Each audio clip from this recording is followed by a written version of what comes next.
Hi, this is Dwayne again, and I'd like to tell you about a little book that I wrote a few years back. It's called Piano Chords and Chord Progressions, The Secret Backdoor to Exciting Piano Playing.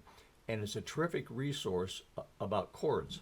If you want to know more about chords, you ought to latch onto this book. It's just barely over 10 bucks, 11 bucks I think it is. And it covers all the chords and chord progressions that I talk about in my videos. It's just a great, it's not a substitute for videos, of course, but or DVDs, but it's a great summary, and it's so inexpensive that it's well worth your while to get.